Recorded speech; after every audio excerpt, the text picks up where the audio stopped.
Hey, folks, I just had a great conversation with best-selling authors Chester Elton and Adrian Gostick, co-authors of the new book, Leading with Gratitude.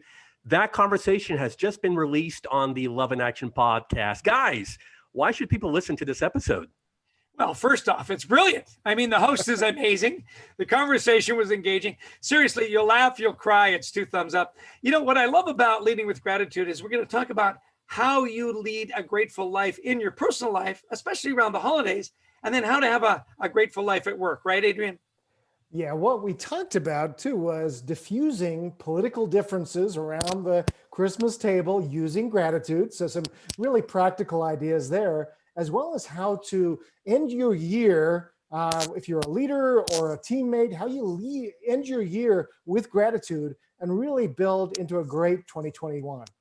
Perfect. 2 things for me. That book, it's Christmas time. I'm just saying it would make a great gift, especially this time of year. So click on the links below on this post right now to listen to the episode, and we'll see you on the podcast.